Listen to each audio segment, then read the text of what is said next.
The Arizona Cardinals add depth to their defensive secondary, and it's gone. Markus Golden looks like he's out for the upcoming game against the Dallas Cowboys. How can they supplement the pass rush without the junkyard dog? And the Arizona Cardinals, a top 10 football team. We're answering all that. It's Bo, it's Alex, it's Locked On Cardinals.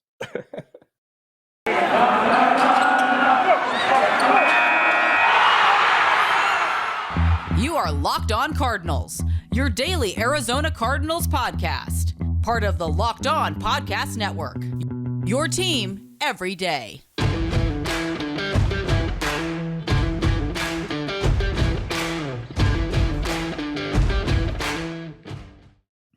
Rise up, Red Sea. It's Bo, Brack, Alex Clancy, Locked On Cardinals. Follow along on Twitter at Locked On AZCards, at Clancy's Corner to follow Alex, and follow me at Bob Brack. Easiest way to find it.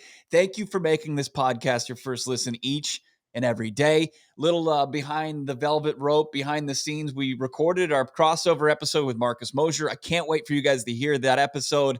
Really, really great insight as far as their next opponent, the Dallas Cowboys. Kyler Murray, Cliff Kingsbury going home, where they've had a lot of success, at least the former, and Kyler Murray. I don't know if he's lost in Texas yet. I don't know. We'll have to check his college stats for that, right? Yeah, isn't he like 43-0 in the state of Texas in his career? Sounds right. Yeah. Yeah. The Arizona Cardinals attempted to add some depth to their defensive secondary. Obviously, Marcus Wilson's got the shoulder issue that he suffered on a defensive PI call from the officials in the Christmas night loss to the Indianapolis Colts. So the team went out inside Bashaud Breeland, who was released by the Minnesota Vikings. Cardinals faced Breeland earlier this season. He's kind of just been a punching bag for opposing quarterbacks, just target practice. They play at a Pro Bowl level against Bashaud Breeland, but he is a guy with experience, playoff experience. He does have a Super Bowl ring, played very well for the Kansas City Chiefs in 2019 in that postseason, but struggled mightily. I think as far as Breeland's concerned, Alex, he was ranked 115th out of 117 qualified cornerbacks, according to Pro Football Focus position grades this season. Not good. But even with the depth that they signed, they're not going to have the depth because Breeland immediately tested positive for COVID. He will not be in the lineup on Sunday. Cool. Yeah. I mean, it's like I mean, the Owen Wilson just continues to stick in my head. It's like they have 100 receivers. And The Cowboys, they have yeah. two of the best running backs in the league, the Cowboys do. So it's like, this is not the time for the defense to start to, whether it be COVID list or not. I mean, they need all hands on deck, even though the depth that you mentioned, they signed for depth and it's gone. I mean, that's exactly what it is. Yeah. This is not a big, obviously, loss for them come Sunday. I don't think it's going to be a big, if he never plays it down for the Arizona Cardinals. This is a desperation move. Like, this is exactly what that is. When you look at how Breeland has performed, I mean, we focus on the Arizona Cardinals, but when I'm flipping channels and I'm watching the Minnesota Vikings, I'd be hard-pressed to find a cornerback that gets picked on more often than Bashaud Breeland does in the 2021 NFL. I mean, he's a heavily penalized cornerback.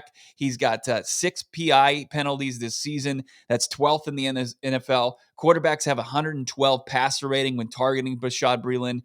He's a bad teammate. That's pretty much why he was released by the Vikings. He had verbal altercations with the coaching staff, with teammates. He can't tackle. We're getting another corner that comes in here with the P3 Patrick Peterson tackling fuel or lack thereof. And then you look at the Vikings' performance without Breeland in the lineup. They had probably their best performance picking off Matthew Stafford 3 times on Sunday. Your mic is off. Your mic is off. What the Cardinals have that the Vikings don't is arguably the best safety duo in football. Now, how they're going to use them, I don't know if they're going to we've seen a lot of Jalen Thompson in coverage this year. If they're going to put them more in coverage, if it's going to be like a bend, don't break thing where you're going to have Budda Baker instead of being, at the line of scrimmage as much, have him kind of be an eye in the sky to not give up the big play, because any wide receiver on the Dallas Cowboys is capable of a big play. Even Amari Cooper, who's the elder statesman of the bunch, even though he's 26 or 27. This is going to be a true test for Vance Joseph. Vance Joseph can kind of resurrect the defensive play calling and the defensive script, what we've seen over the last handful of weeks. the Cardinals can still definitely win this game. Like, this isn't like a woe is me situation when we're talking about the Cardinals, but yeah, they're going to be behind the 8 ball. I mean, they're not going to have in Rashad Breeland. Yeah. I mean, it's kind of laughable at this point. It's just, Yeah, it okay, is. well, and this is not to bring up old stuff, but this is just another thing in the lineage of Steve Keim not giving his roster the chance to succeed when one person gets injured. And then, oh no, their 4th-round rookie who's been fine this year, he gets injured, and that crumbles the ship. That's not a well-constructed team. But that's where we are. And when Rashad Breeland was the apple of his eye in week 16, kind of had the writing on the wall there. Week 17, I guess.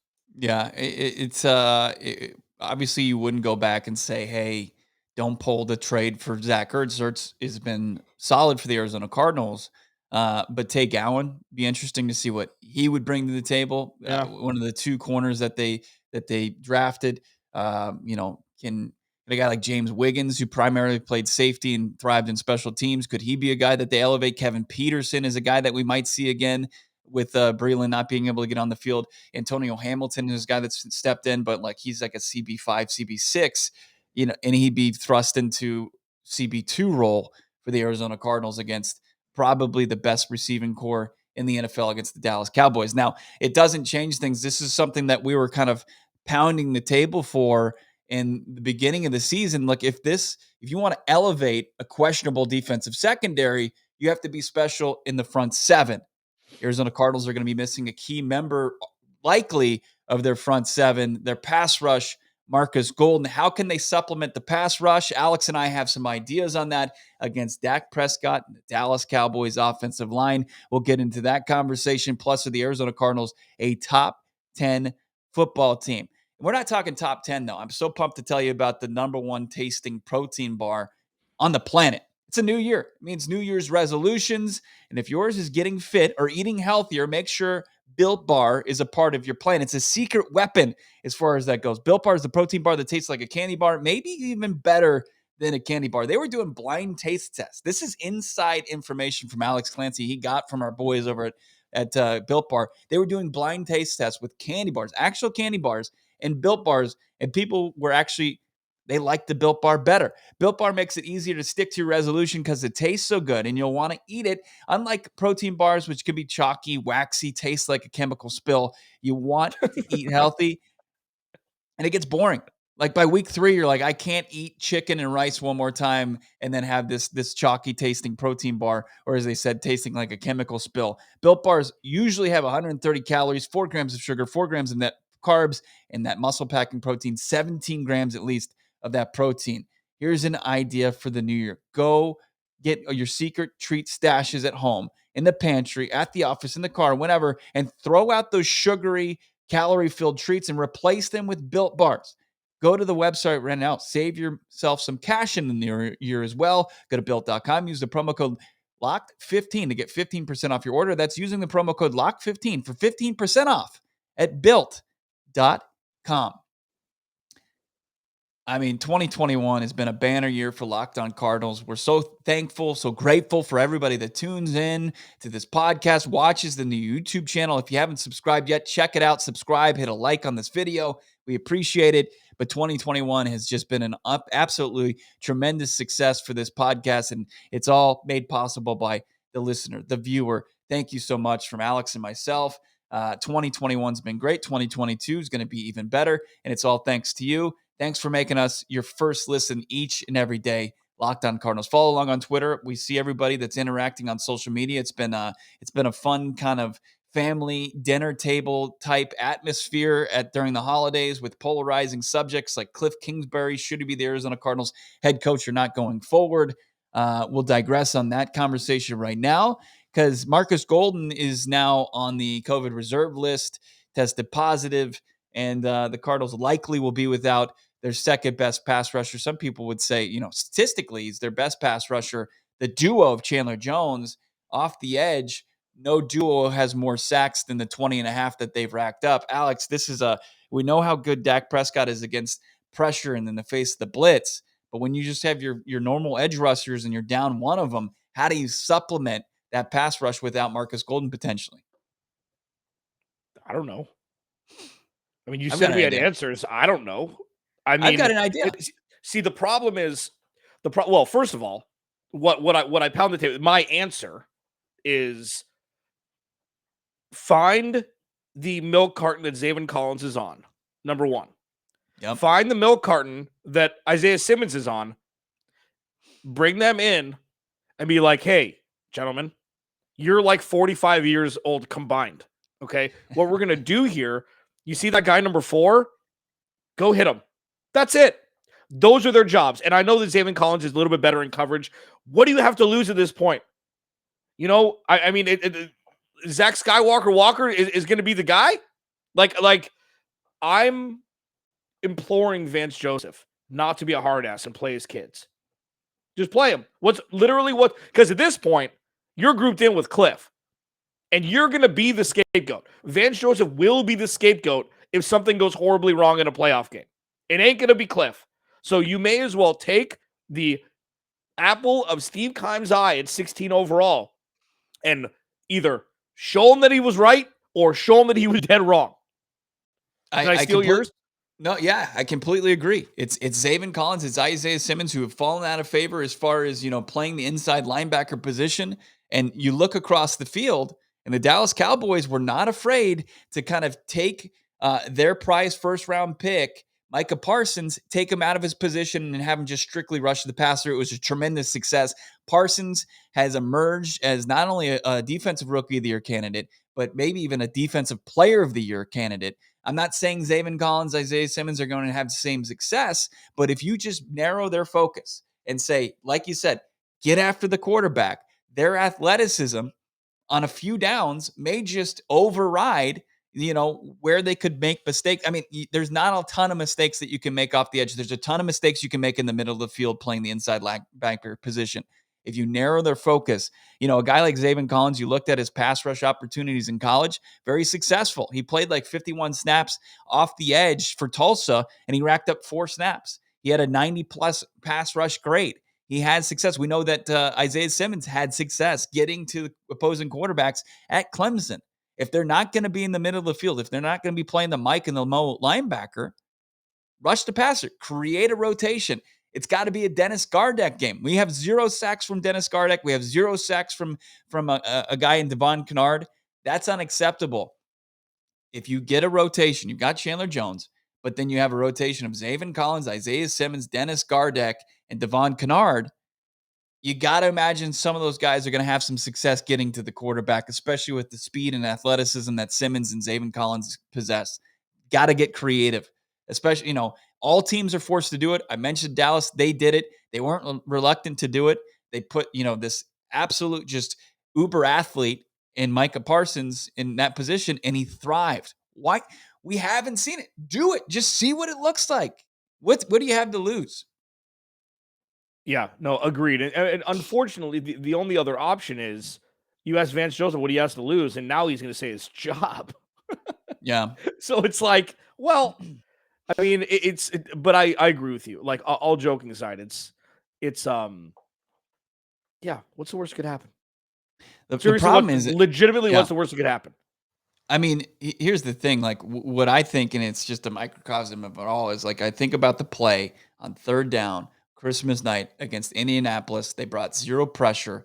Dak Prescott's been so solid against the blitz. You can't find a quarterback that's been better against the blitz than Dak. If you are not going to be the same DC and you're not going to dial up all those blitzes and you're going to go zone and you're going to have your guys cover, you have to create some pressure without blitzing. Can they do it with Markus Golden in the lineup? Without, their guys in the defensive secondary, they're already down Alfred. They're probably down Marco Wilson. Can guys cover that long without any kind of pass rush? I'm very skeptical that they can. I mean, that seems like it's oil in water right now, as far as the matchup right now for the Arizona Cardinals and Dallas Cowboys, and what the Cowboys' strength is and where the Arizona Cardinals can, what I identify right now as a weakness. I mean, it's a big loss. Now, Golden's production has taken a dip the last, 6 weeks. He had a monster start to the season, just 2 sacks in his last 6 games. He was probably the only guy on defense that showed up against Detroit, had a solid performance there. But outside of that, we haven't seen much from the junkyard dog. But, still, they're better with him in the lineup than they are without him in the lineup. This is a pass rush that is in the top of the league as far as opposing quarterbacks and the amount of time they have. There's no team that's been better in pressuring quarterbacks, 2.63 seconds. That's what the Arizona Cardinals, they pressure opposing quarterbacks there. So it's going to be a big area of concern for the Arizona Cardinals going forward.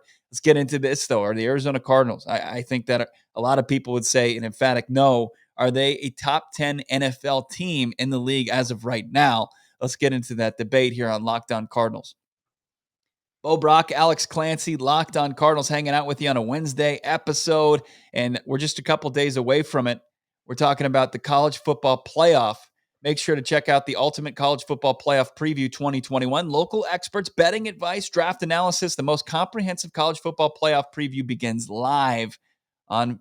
It's actually live right now, but the college football playoff, it's going down at the end of this week. When our power rankings are due out from the Locked On Podcast Network, I put mine together. I had the Arizona Cardinals as the 10th best team in the NFL X. Are they a top 10 team in the NFL as of right now? Yeah. I mean, I think that if you, I mean, holy mackerel, I'm looking at the AFC playoff picture. I don't even want to look at that. I mean, because there's a lot more. There aren't any. There's 2 10-win teams in the AFC, and there are 5 in the NFC. Yes, they are, because they're probably. I mean, you look at they're better than the Niners, they're better than the Eagles, better than the Vikings, and then 6, 7, 8, 9, 10. I mean, I'd still take them over the Patriots. I'd take them over the Dolphins, the Ravens, and the Chargers right now. So yeah, I would say they're a top 10 team. I would still take them over Indy at full strength. I know there was a terrible loss on Christmas, but the best player, I mean, you could say Kyler Murray and Jonathan Taylor 1 and 1A. I would take them over the Colts. So I probably put them at 9. But yeah, they're shimmied in there for sure. Yeah, I'm looking at the ESPN's rankings right now. Arizona Cardinals on the outside looking in at 11. They have the Bengals that are ahead of them. The Bengals ahead of probably the toughest division right now in the league, AFC North. You have the Patriots ahead of them. They've dropped back-to-back games despite a 7-game win streak ahead of that. The Titans, the Arizona Cardinals are a better football team than the Tennessee Titans. They can play the offensive side of the football way better in Tennessee, even though Tennessee had a good win over the San Francisco 49ers. Bills, I put them ahead. I think that the Colts, I'll give them the edge. I disagree with you there as far as where their strengths are and what their strengths could be in the postseason and head-to-head matchup. Rams ahead of them, obviously the Bucks, Cowboys, Packers, and Chiefs. So, but there aren't much. I mean, when you look at the mess that is behind the Arizona Cardinals, I mean, despite their slump, they're a lot more talented and they've played a lot better football despite their recent stretch than the Niners, than the Eagles, than the Ravens, than the Chargers, than the Dolphins. I mean, talk about headaches and frustrations. The Arizona Cardinals look like they don't look like big time issues compared to a lot of those teams that have struggled through, and had such more uneven seasons than the Cardinals have even had. Yeah, I mean, it's when you get to this time of year, every team's got weaknesses and every team's got these things. Well, that's what makes them great. And the difference between the Cardinals and the rest of them is that the other teams are heating up and the Cardinals are not. So the negatives are kind of outweighing the positives, even though, they may not be as pronounced as what we're seeing. The last handful of weeks, they've been as pronounced as we're seeing. I mean, the Dolphins are an anomaly. Like, you ran through all the teams. Like, the problem is you still hang on to the fact that the Cardinals have a top 10 roster, and their record is such, even though they're 3-5 in their last 8. Like, I would take Justin Herbert right now. I would take Joe Burrow right now. I would take Lamar Jackson probably right now if he's healthy. That's the anomaly of this team, is which Kyler Murray we're going to see, because he has not been first half of the season Kyler Murray at all. There was a 57-yard run, sure. He's looked like more of a rookie quarterback the last handful of weeks, making bad throws, trying to force the ball, than what we saw towards even last year. Like, he was hurt last year, okay? So it's this first half of this first season, he was the MVP of the NFL through 8 weeks. and it's fallen off a cliff since he got hurt. Like, legitimately. He's not doing what he did then now. Right. So it's hard for me to believe that it's going to come back, even though we've seen it. It's like the longer it goes away, the harder it is to believe it's going to come back. Well, it comes down to him. I mean, he's the talent that remains on the roster that can elevate this team. I mean, you talk about the coaching, the coach, Cliff Kingsbury, can he elevate talent? Kyler Murray is the guy on the field that elevates talent. No doubt about it. And it's, I mean, you can't do anything when he puts a perfect throw on Christian Kirk on 3rd and 3 and he can't come up with it. But Kyler Murray still has the ability to kind of transcend that, make the plays necessary to elevate this team and get him back on track. It's going to come down to him. He's got to play at an MVP caliber level. And is that asking too much? It might be, but he's done it. He's done it so far to start the season. He has to show too. He has to show just as much as Cliff Kingsbury that that he doesn't have this problem of falling off, that he has the endurance to kind of get it going at the end of the season. Because so far in his young career, in the small sample size, he hasn't done it. So this is his time to where he can kind of get ahead of that narrative that's already starting to brew, that he can't finish the season, that he doesn't have the endurance to do so. He's got to step up. He's going to have an opportunity. I think that there's going to be chances. Obviously you don't want to look at Trayvon Diggs' side of the field, and obviously Marcus, what's his name, Micah Parsons is going to be a real problem, but there are holes on the Dallas Cowboys defense. This is going to be a chance for this offense to get back on track, but it doesn't matter. It's all moot points if Kyler Murray doesn't get back on track. And again, we're talking midweek here. The entire season shifts if the Cardinals win on Sunday. It doesn't even matter about the Rams. The Rams are going on the road. It's going to be cold in Baltimore. It gets weird in Baltimore during this time of year, especially in the early time slot. Matthew Stafford doesn't play well in important games. The defense played well because it was Kirk Cousins, and against Minnesota, he threw 3 interceptions. He looked like garbage except for that one touchdown pass to Odell Beckham Jr. Like, 1 week, week 17, could legitimately flip on its head the entire NFL season that's already been flipped on its head for the Cardinals. It could be as if the last month didn't happen, because the Cardinals will be ahead in the NFC West standings, with controlling their own destiny with the home game against Seattle to round out the season to win the division. Like, the Cardinals have the ability to completely resurrect all of this with a win on Sunday and a Rams loss. Even if they win on Sunday, that's enough. If they can beat Dallas with what Dallas did to Washington on Sunday Night Football, that's going to be enough for everybody. Now, if they lose by 2 touchdowns, I mean, that post-game show is going to be weird. It's going to get weird, because I think Bo's going to actually start to agree with me, which is problematic.